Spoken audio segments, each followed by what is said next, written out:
feel like E.F. Hutton when I do that. Let us settle into a spirit of worship, followed by a moment of quiet, to be followed by the music of Oceana by Thomas Dolby, played by our music director, Matthew Johnson. You are also invited this time to light a silent candle of joy or sorrow.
Our opening words this morning are those of my colleague and friend, Michelle LaGrave.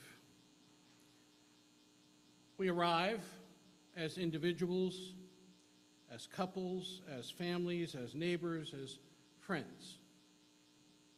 We got here by walking, biking, riding, driving, connecting. We bring with us joys and sorrows, laughter and tears, worries and fears, questions and beliefs, ethics and values. Some of us arrived early, you know who you are, or joined us 30 seconds ago, or encountered obstacles on their way, or will arrive just in time for the sermon, or will sign online later this week, or even next month. We are sitting in pews, leaning on walkers or canes, stretching in the aisles, settling in wheelchairs, and relaxing in recliners.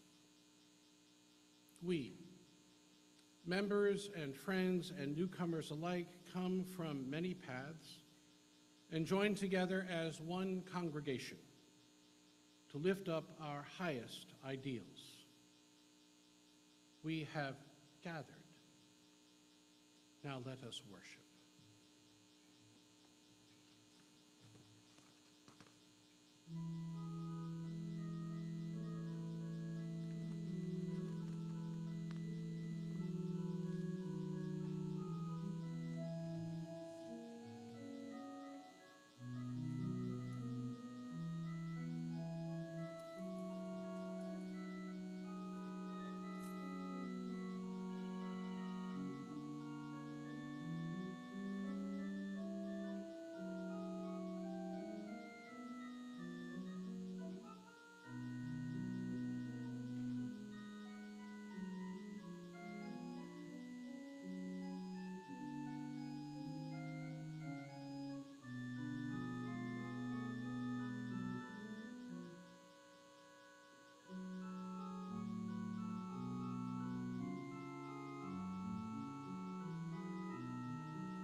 I could get used to that.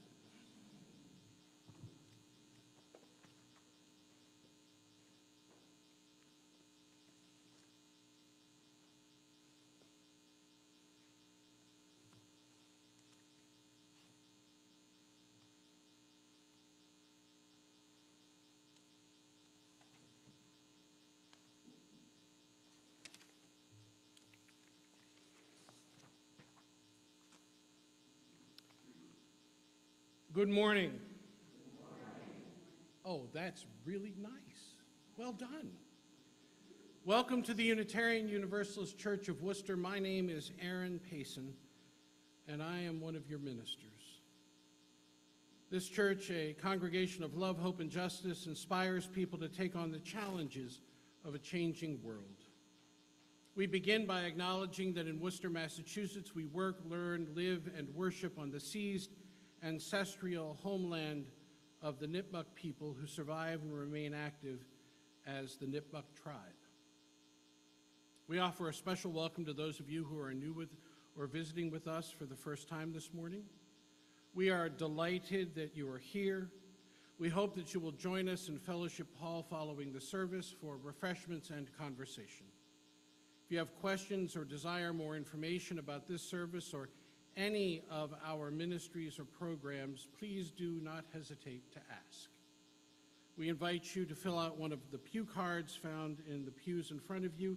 These cards can be placed on the offering plate or given to one of our ushers or greeters this morning.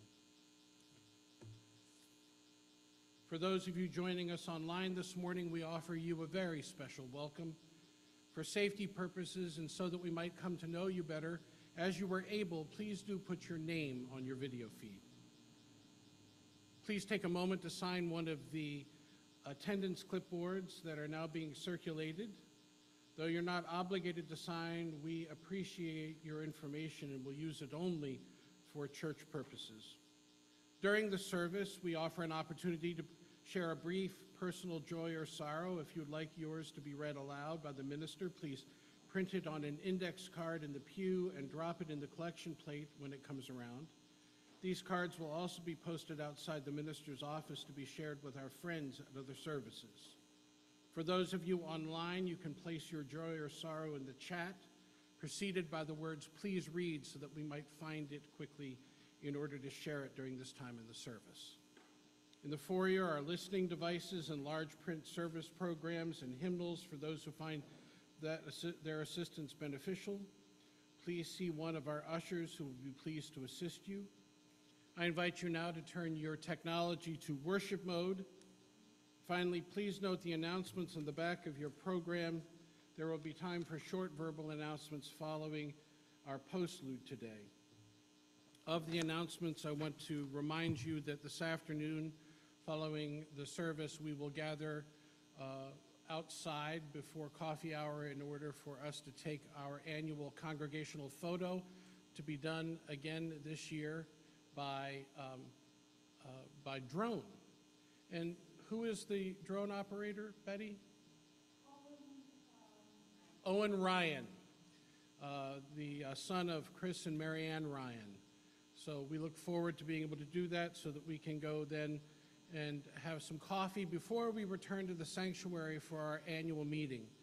Those of you who are members of this congregation, we implore you to join us for the annual meeting.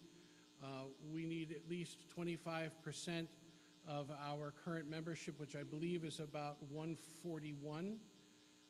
So all of you are invited and desired, and if you're not a member but would like to learn more about the business of the congregation, we happily ask you to join us as well. This year, we'll be taking up a number of very important items, not the least of which are changes to our bylaws that our bylaws task force has been working on for over a year, thanks to Tom Pierce and Bruce Lachey and Michelle Hernandez for all of their incredible work making this happen. And the board will present the budget for next year that I'm certain will engender some conversation. We will also be saying thank you to a number of people who are exiting their formal posts and others who are coming on. So we delight in doing all of this annually and hope that you'll join us for this important event. We are so glad that you are here and hope this morning is an opportunity for rest, reflection, and rejuvenation. These are the words of my colleague and friend Scott Alexander that will come again later today, but I thought them worthy of hearing at least twice. In a world with so much hatred and violence, we need a religion that proclaims the inherent worth and dignity of every person. In a world with so much brutality and fear, we need a religion that seeks justice, equity, and compassion in human relations. In a world with so many persons abused and neglected, we need a religion that calls us to accept one another and encourage one another to spiritual growth. In a world with so much dogmatism and falsehood, we need a religion that challenges us to the free and responsible search for truth and meaning. In a world with so much tyranny and oppression, we need a religion that affirms the right of conscience and the use of the democratic process. In a world with so much inequality and strife, we need a religion that strives toward the goal of world community with peace, liberty, and justice for all. In a world with so much environmental degradation, we need a religion that advocates respect for the interdependent web of all existence of which we are a part. In a world with so much uncertainty and despair, we need a religion that teaches our hearts to hope and our hands to serve.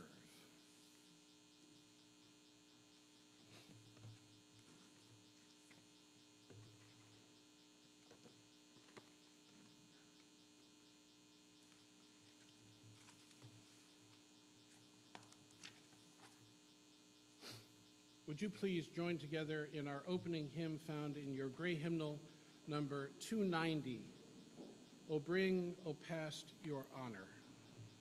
Please rise in body or in spirit.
Please be seated.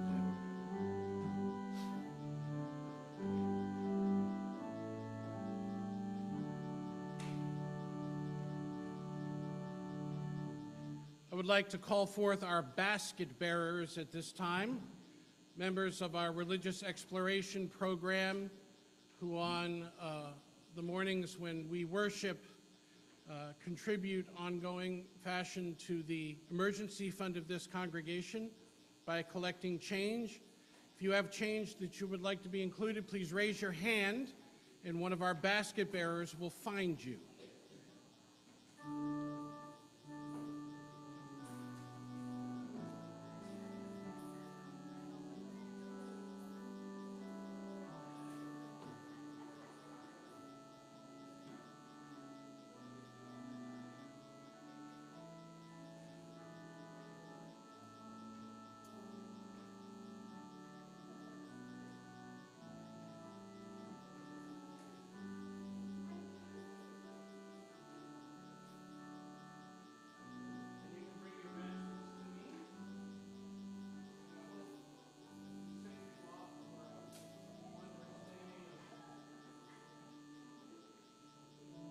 friendship and discovery.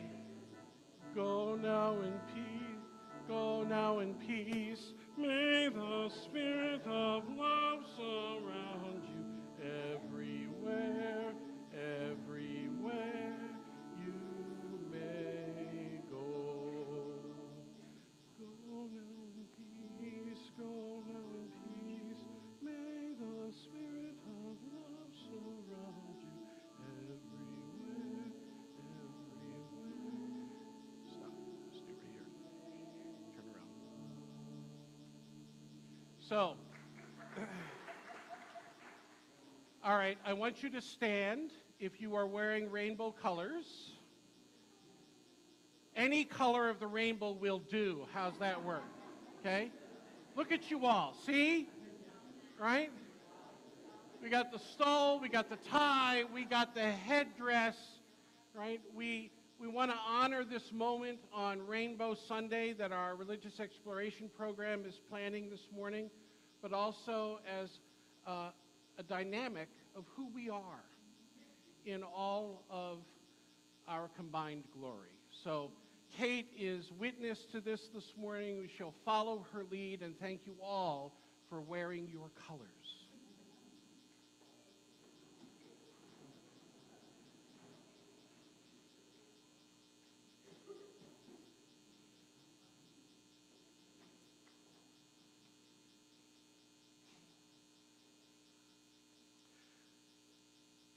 These are the words of Leslie Hazelton from Agnostic, a Spiritual Manifesto. A classic Zen exercise is the Enso, the circle hand-drawn in a single fluid brushstroke. It is close to perfect, but never there. If perfection is what you want, you can produce it anytime by using a compass or a computer. But the Enso defies such mechanistic precision. Indeed, it is often incomplete, left slightly open as though in an invitation to everything beyond it. And each one is different, never the same circle twice. You can see the hairs of the brush in the drag of the ink on the paper. Trace the fluidity of the moment when the stillness of meditation was released in one rapid stroke. Sense the calm grace of the artist. The beauty of the Zen circle lies precisely, or more precisely, imprecisely, in its imperfection. That is what speaks to us and draws us in. A perfect circle is uninteresting, a closed system containing nothing, while an imperfect one vibrates with warmth. It invites us into the moment of its creation, into that single deep exhalation as the hand arced through the air, the brush over the paper. It is open, human, fallible, an expression, that is, of the soul.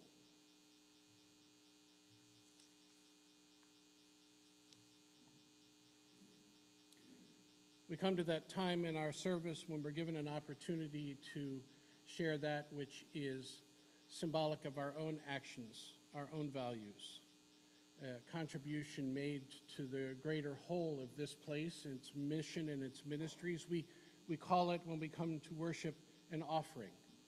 It is an opportunity to participate in the meditation that is the ongoing work of this congregation in the world. An opportunity for those who wish to add their own creative potential to all that we are and all that we are becoming. So I invite you to reach into the pocket of the person sitting in front of you, pull out their credit card, or pull out their checkbook and write the check you've always wanted to write to this congregation. Our morning offering will now be received.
And now we come to that time in our service when we're given pause to consider what is deepest in our hearts or most profoundly on our minds or in the work of our hands in the days that have transpired or in the prospect of days to come.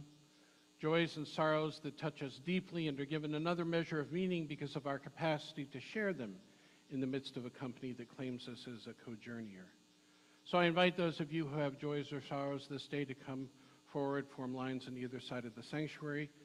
Come and speak briefly into the microphone, telling us first who you are so that those using our auditory enhancement devices or joining us online can also participate in this important ritual. And then to light a candle of joy or sorrow if you desire.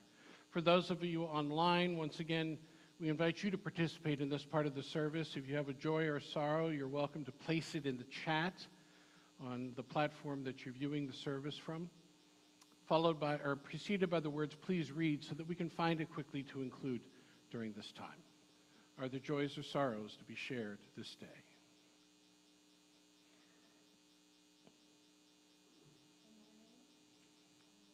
Let's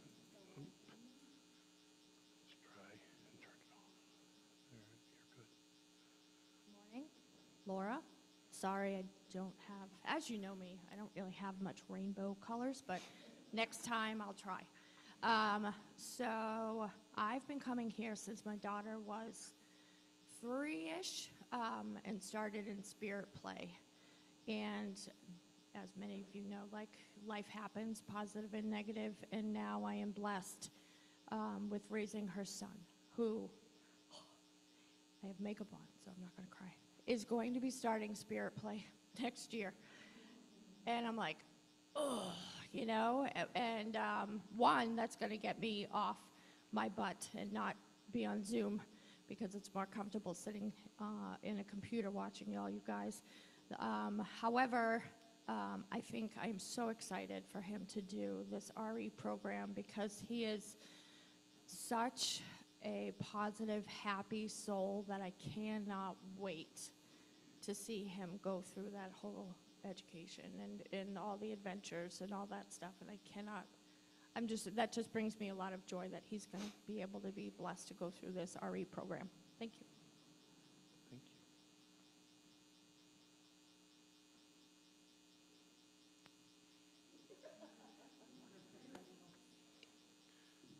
Hi, everybody. Sue Nees. Yes, I'm back again.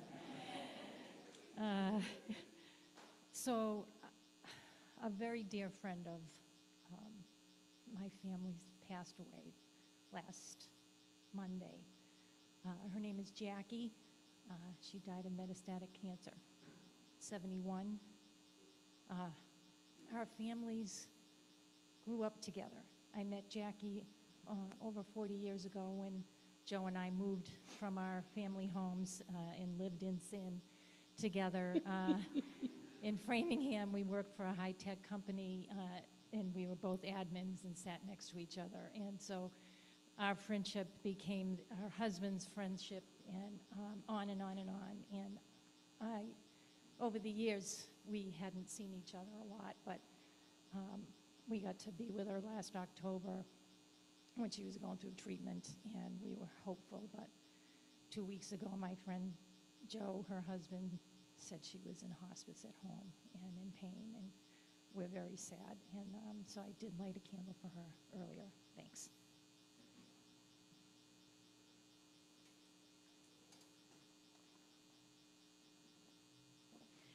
Good morning. My name is Chloe Aganya.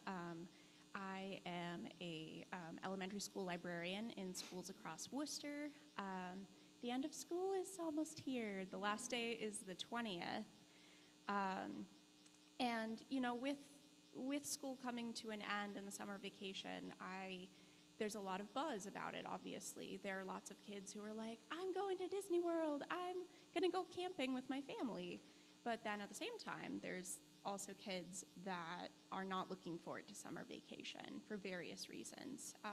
You know, it could be what's waiting for them at home throughout the summer, or it could be the resources that they don't have from their school over the summer. You know, for example, you know, maybe the adult in their life isn't the one saying, I'm so happy to see you today, like their teacher or their librarian. or, losing the access of going to the school nurse in the morning to have their teeth brushed and their hair combed, not having free lunch provided. So, it's something to really think about. It's something that's been on my mind a lot. And, luckily in Worcester, we do have great organizations doing the work. Rec Worcester with their free programs, their free enrichment programs. The public schools have limited trucks that come around and do free lunch, free dinner.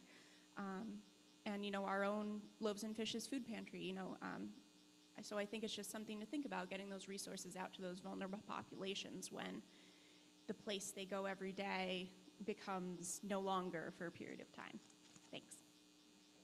So, who are the educators in our congregation? Can you stand?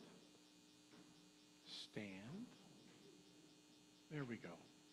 Thank you for a year that I'm certain has been trying for many of you. I know for Pauline it's been particularly trying because I know who one of her students are, and he's a menace. So I just want to pause to say thank you to you on behalf of all of us for all that you do, and I look forward to hearing about your rest and your rejuvenation over the course of the summer. Thank you.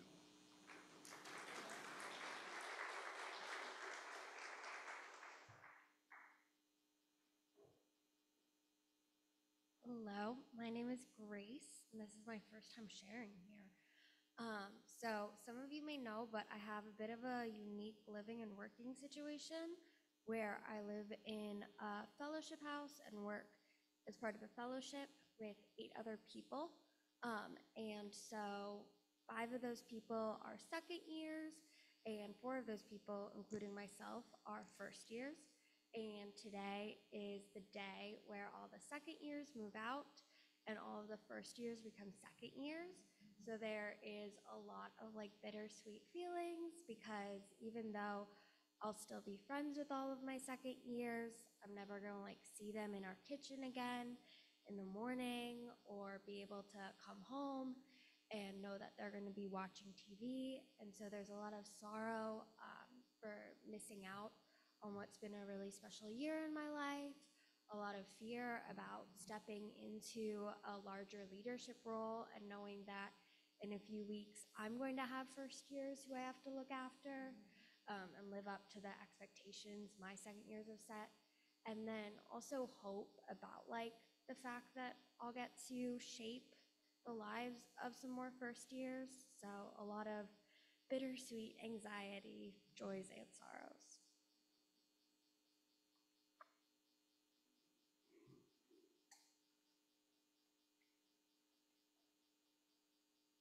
Good to see what I look like when I walk up.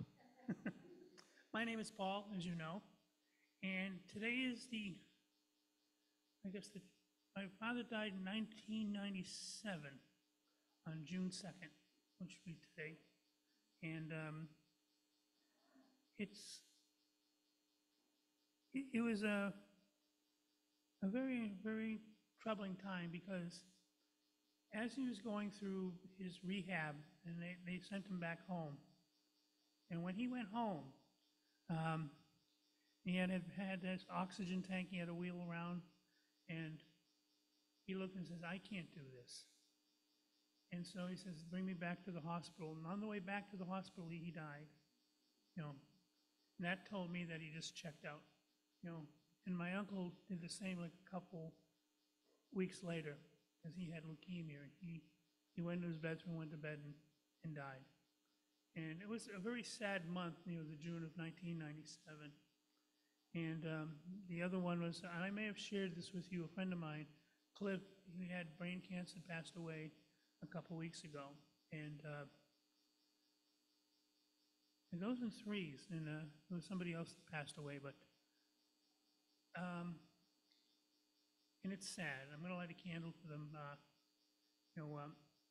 The thing, though, with family and your father, what is it? I'm going to quote Oscar Wilde, please forgive me. But he says, as you grow up, you learn to love your parents, and as you get older, you learn to forgive them and accept who they are. I never saw their faults because I had this little wheels spinning in my head saying, they're wrong, they're wrong, they're wrong. You know, and I never realized, like, as you get older and you have to take responsibility, how scary it is, you know. And, you know, I thought at one point I'm spoiled. I'm not spoiled, you know.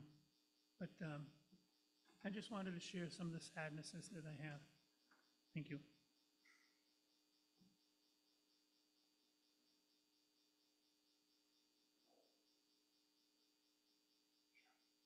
Good morning, everyone.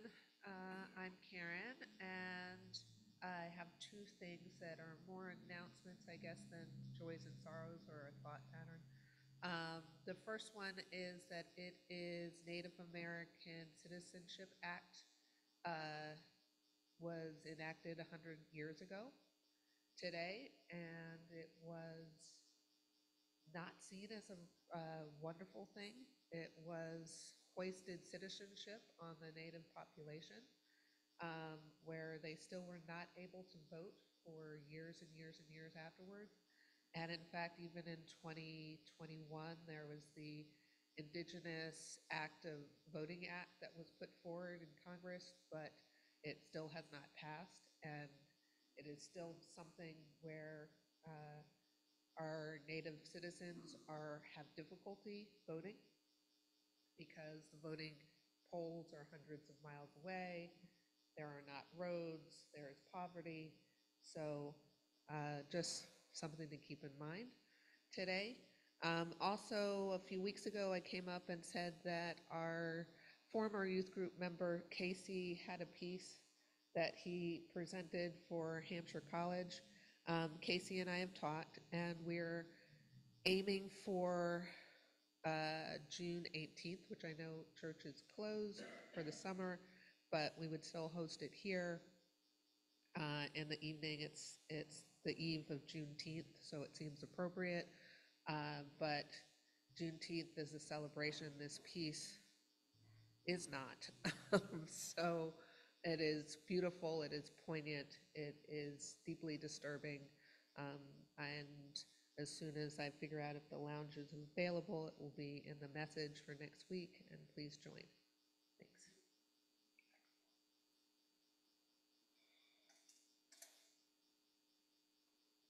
Good morning, my name is Wes, and I'm very happy to be here today. A good friend of mine here at church said this is her happy place, and it's becoming mine. So today, the world is filled with so much hate, you know, college campuses, the Palestinian issue, the wars, and our own political climate, you know, and it's very hard sometimes to stay out of it. I'm emotional because I've lost friends over the political climate, and it's just very sad that there's so much hate in this world. But it's nice to come here to know that I'm part of a church that really accepts everybody. My daughter came out to me as gay her sophomore years in college, and you know, I was okay with it. And I said, you know, as long as you're happy.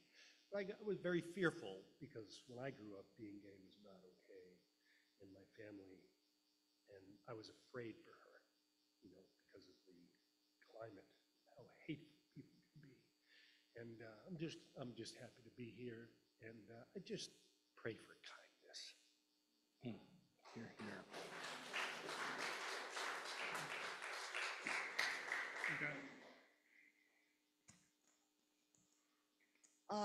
We have a member of this congregation that meets mostly online named Michael Bradley. He's going through a really difficult time. Yesterday, he had to leave his apartment and move into a new one. And the two grown-ups that had volunteered to come bailed on him. So Bruce Lachey, myself, and Kathy Ryan, another person of age, such as myself, moved him yesterday, and we still have more to do. Kathy turned to me and she said, I am so glad I have such a wonderful community that will come together and help. And I was sitting there going, I could use some more of it.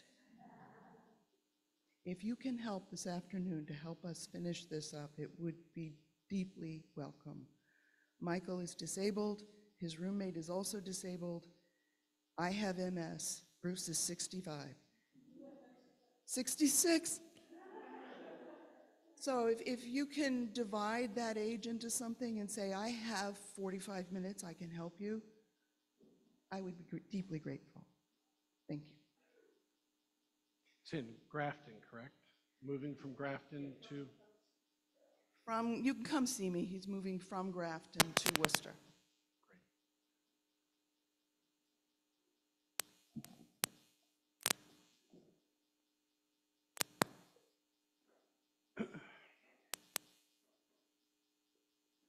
let us be in the spirit of prayer and meditation. Spirit of life, source of our inner and outermost being, we come today to remember each other and those that we love into the heart of life. Our life, our shared existence with all beings. Help us today to remember anniversaries that have been gone from conscience but are no less important, especially for our Indigenous brothers and sisters. Help us be mindful of the passing of lives from this realm to the next and from our sight to our memory.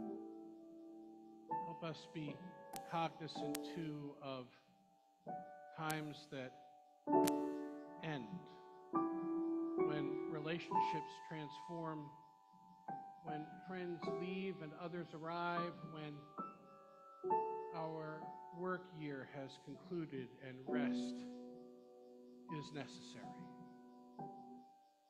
Help us too to remember those in need of health and wholeness, love, deep connection, equity, and compassion. Amen. And blessed be.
It was August of 1967, and delegates for the Southern Christian Leadership Conference gathered for a celebration of the 10th anniversary of the SCLC. I'll give you 3 guesses as to who the honored speaker keynote was for that day, but you only get 1 try. Martin Luther King Jr. King spent a considerable amount of time at the beginning of this address entitled, "Where Do We Go From Here?" talking about what had been gained over the course of 10 years.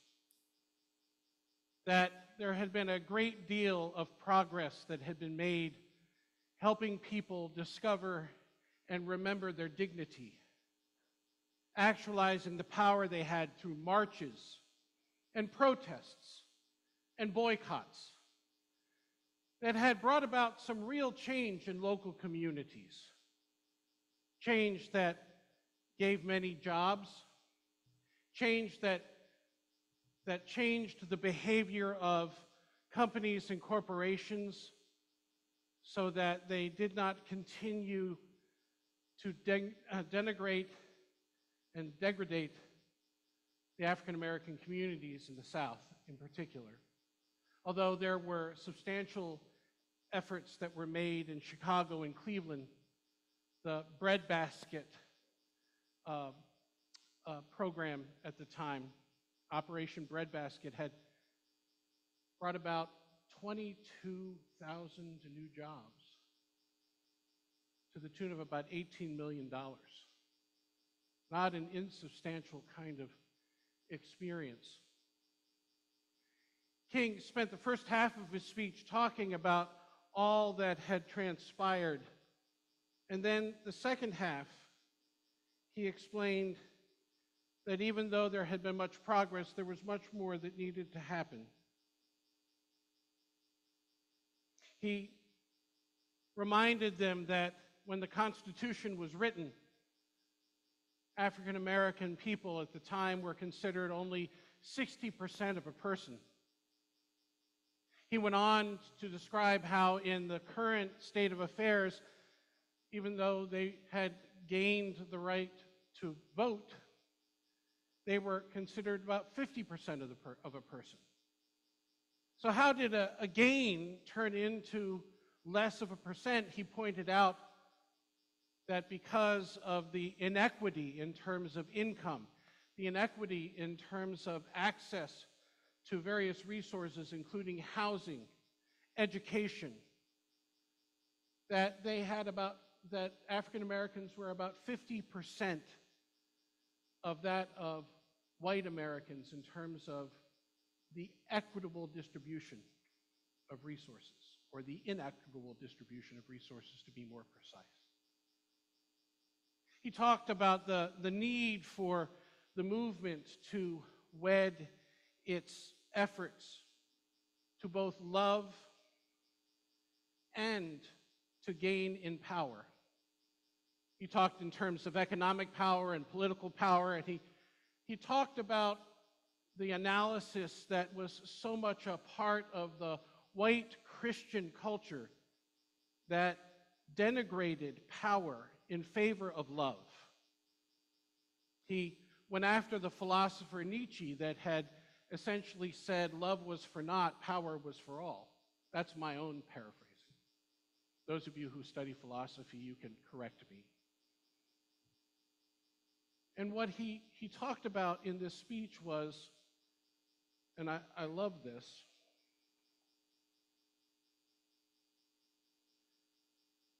if I can find it. Power without love is reckless and abusive, and love without power is sentimental and anemic. I think that is an incredibly astute observation on King's part. That we cannot decide that one without the other has any possibility of making change. We have to be able to wed both. He goes on to talk about semantics. Actually, that particular part of his speech occurs before his analysis of love and power. He writes this: "Even semantics have conspired to make that which is black seem ugly and degrading. Yes, in Roget's thesaurus, see, I got it, Roget's thesaurus, are some 120 synonyms for blackness, and at least 60 of them are offensive. Words like blot, soot, grim, devil, and foul. And there are 134 synonyms for whiteness, all of them favorable, expressed in such words as purity, cleanliness, chastity, and innocence. A white lie is better than a black lie. The most degenerate member of the family is a black sheep. Yes, Ossie Davis has suggested that maybe the English language should be reconstructed so that teachers will not be forced to teach black children 60 ways to despise themselves, and therefore perpetuate this false sense of inferiority, and that a white child 134 ways to adore themselves, and therefore perpetuate this false sense of superiority."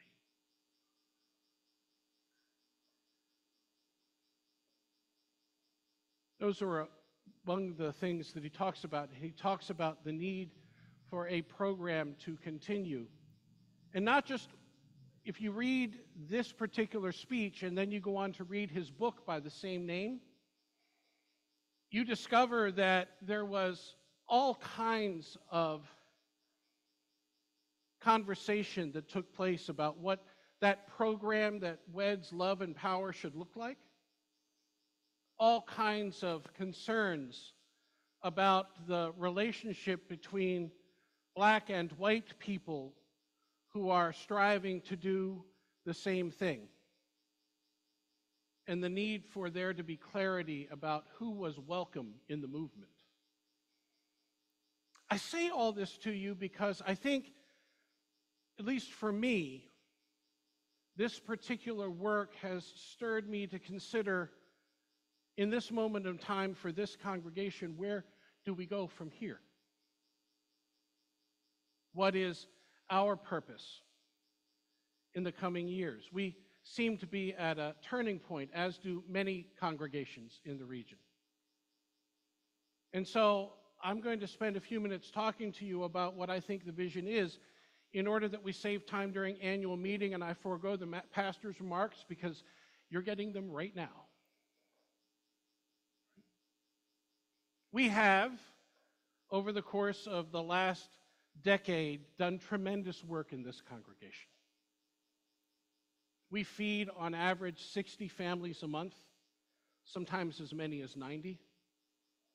There are innumerable families that are served by IHN that continue to be supported by members and friends of this congregation and other congregations and entities across Worcester to make certain that they move from that sense of being unmoored to housing, to finding appropriate housing. We have a Garden On committee that only this morning, as I was coming into the building, a neighbor was walking their dog, or more precisely, their dog was walking them, who stopped in order to say, "Your church property looks magnificent," which means we're noticed. And that is in large part due to the efforts of many in this congregation to continue to make our property reflect a particular ethic about our relationship to the environment, an ethic that we can continue to grow. Only a few years ago, our children, the Trowbridge children in particular, who led this congregation in an effort to recognize we had the capacity to recycle and to compost in particular. Symbolic of an effort for us to consider the ways in which we individually contribute to the ongoing desire for our world to sustain life instead of to challenge it.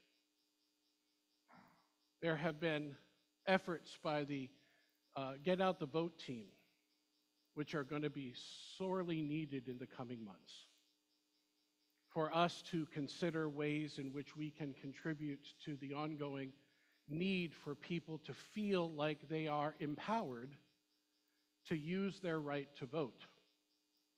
But more than that, we as a congregation can be wedded to the idea that voting is an essential right of democratic citizenship.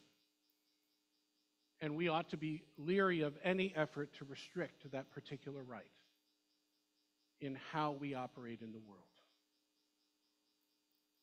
We have so many other things. The music program this year has seen the addition of bells and a new organ and a choir that is growing in numbers so that people discover that there is joy in what we do here. We have seen 62 newcomers through this place this year and 15 members. That is 25% retention. That is actually not bad at all. There are all kinds of congregations in Worcester and their surrounding communities that wish they could retain 25% of their newcomers in membership. And we exist at a time when this congregation is one of two thriving Unitarian Universalist congregations in Worcester that have full-time ministers, full-time DRAs, and part-time staff. That is an anomaly, but one that should be celebrated. While there are a number of Unitarian Universalist congregations in the surrounding communities that are moving to part-time ministry or contract ministry whose staffs have dissolved and are seeking ways to be able to sustain themselves in this changed environment. Where do I think we should go from here? I think, as a congregation, we need to be creative in considering how it is that we bring who we are to the wider world. Not just the community we serve here, but other Unitarian Universalist congregations. Of all of the things that we rent in this church, the building, the parking lot, the one that has gained the most over the course of the last year has been renting the minister. I kid you not. Right? And in the coming year, I hope to continue that trend. But I also think that we gain the possibility, if we enter into a creative conversation about what it is we can offer other Unitarian Universalist communities in our region that need pastoral resources, programmatic resources, that need worship resources. And how do we engage them in order to be able to bring more resources to us, but also, and perhaps even more importantly, that we help to stabilize and give them the kinds of resources they need to sustain and grow themselves. Can you imagine with me a period of time where people are streaming into this congregation, or I or Cheryl or another person from the congregation is preaching in another pulpit and being streamed here? Can you imagine a time when our choir is joined by people from other congregations in order to create a much bigger effort, and that it might travel periodically to other congregations in order to accentuate the worship there? Can you imagine our religious exploration program across the lifespan, bringing together teams of people in order to discover ways to cooperate in order to serve the largest potential youth and children? I want us to think outside our box. I want us to consider the fact that our mission and our ministry is not constrained by these walls, even though these walls are very important, as our budget will reflect. We have work to do on reconstructing windows that have fallen apart, literally, repainting our place so that our colors reflect a more modern sensibility, but also that we demonstrate to the world around us our commitment to them. We do not do these things to this building just to serve our membership. We do it in order for the community to discover this is their place too. We are a center of community. We must grow that sense. And we must find the resources for us to consider other ways in which we can grow it. Can we imagine the time when we have adequate fire alarm systems, adequate HVA systems, so that we become the possible emergency shelter for families that are in such desperate need, especially in the winter months, to find a warm space to be in the evening? Sherry will tell you that every family shelter in Worcester is full to the max, usually by mid-fall, and by winter, there is no more room.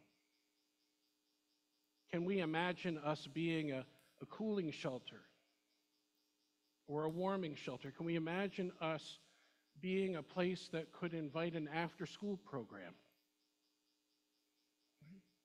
So many ways that we can do this. And I want us to consider the fact that we have the possibility of growing our congregation in ways that we've never considered before.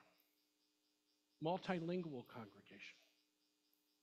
Ways of being able to relate to the diversity within our larger community in a way that reflects our sensitivity toward others' needs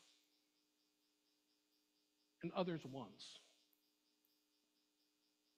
There is so much that we can accomplish if we would draw on each other's creativity to consider ways in which we can be in the world differently.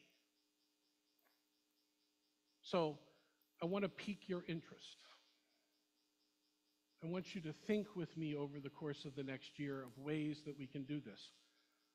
You will discover this afternoon that the board has agreed to offer me a sabbatical for 4 months next year, beginning in January, 16 weeks to be precise. I'll leave after the Christmas Eve service and arrive before Maundy, Thursday, so that we can have Easter together.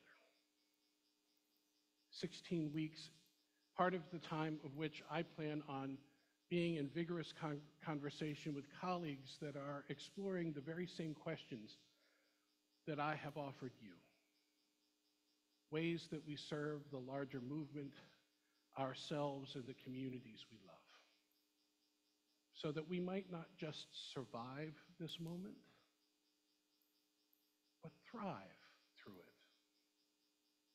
I hope you will join me in that effort. Amen, and blessed be.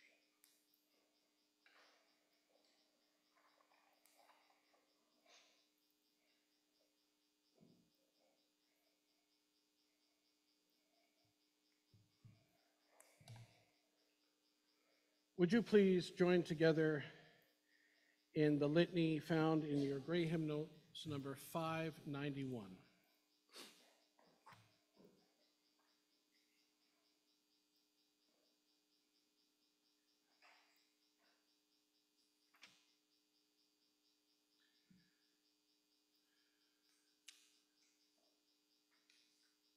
The words of a beloved professor at Harvard Divinity and Andover Newton Theological Schools, James Luther Adams, Unitarian Universalist ethicist and teacher. I call that church free, which enters into covenant with the ultimate source of existence.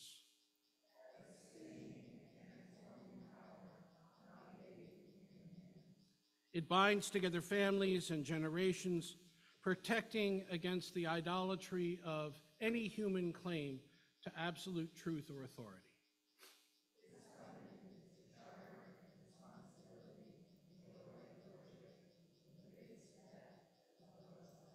I call that church free, which brings individuals into caring and trusting fellowship.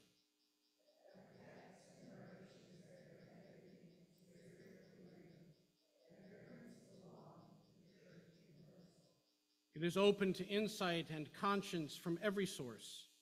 It bursts through the rigid tradition, giving rise to new living language, to new and broader fellowship.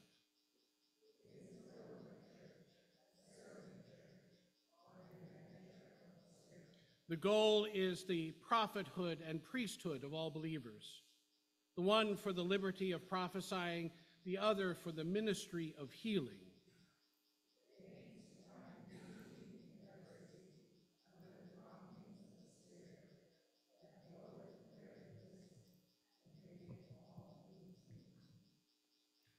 Would you please join together in our closing hymn, number 1051.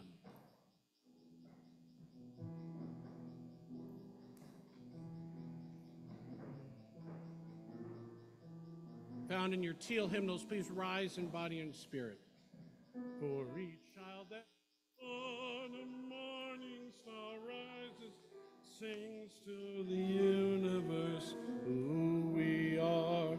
For each child that's born, morning star rises and sings to the universe who we are. We are our grandmother's prayers. We are our grandfather's dreamings. We are the breath of the ancestors. We are the spirit of God. We are mothers of courage and fathers of time. We are daughters of dust, sons of great visions. We're sisters of mercy and brothers of love. We are lovers of life and builders of nations. We're seekers of truth and makers of faith. We are makers of peace and wisdom of ages. We are our grandmother's prayers. We are our grandfather's dreamings. We are the breath of our ancestors. We are the spirit of God. We are mothers of courage and fathers of time. We are daughters of dust and sons of great visions. We're sisters of mercy and brothers of love. We are rulers of life and builders of nations. We're seekers of truth and makers of faith. We are makers of peace and wisdom of ages. We are our grandmother's prayers. We are grandmother's dreamings. We are the breath of our ancestors. We are the spirit of God. Charlotte's born, a morning star rises and sings to the universe who we are. For each child that's born, a morning star rises and sings to the universe who we are. For each child that's born, a morning star rises and sings to the universe who we are. For each child that's born, a morning star rises and sings to the universe who we are.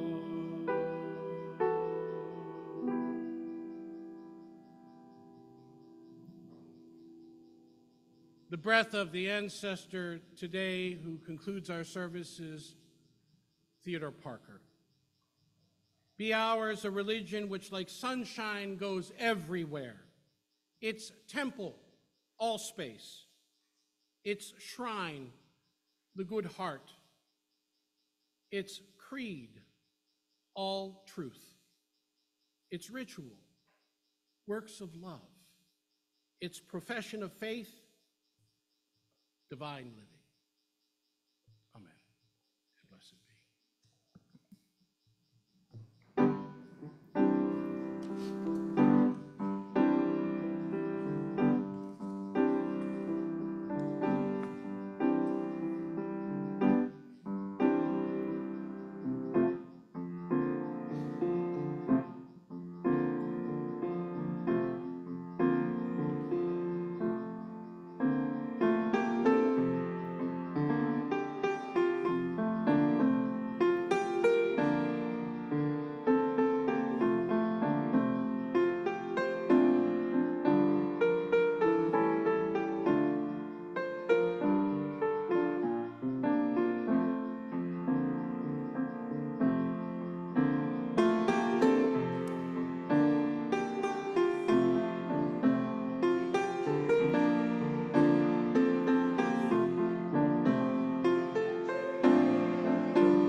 Are there any quick announcements? Catherine? So that we'll all be fortified for the annual meeting, I'll be serving a light lunch today. So come on in and grab a little sandwich. Great. Before we do that, we're going to head out the back door here to take our congregational photo, and then we will be heading down there. Ferry Beach registration is open. If you need more information about that, I'm the person. Take a peek in the message. It will be coming out. It's awesome. September 13th to 15th.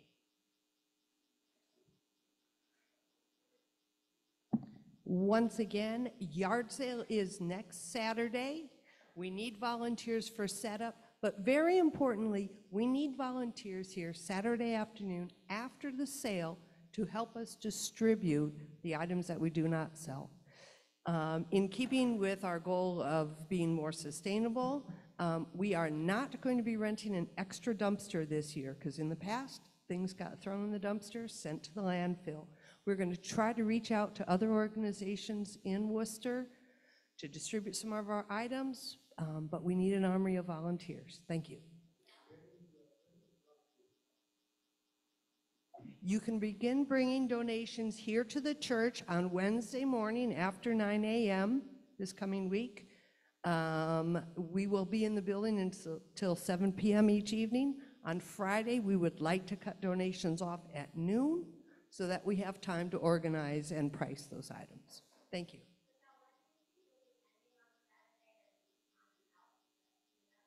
The sale will end at 2 p.m. The other thing is that our congregational picnic is next Sunday. So those of you who have not completely worked yourself to the bone at the yard sale are invited to sign up this week, or I believe Vicki has a sign-up sheet in Fellowship Hall for those of you who would like to crew the picnic. We need setup, we need grilling, service, and cleanup for that event as well. And I will tell you now that our lunch with the minister is being moved from next Wednesday. I will talk with Nancy and Betty to make certain we have the day in mind, and we'll make sure that information goes out this week in the newsletter. So let's go to the front yard, please, and join each other for a quick photo, and then we will go to the Fellowship Hall.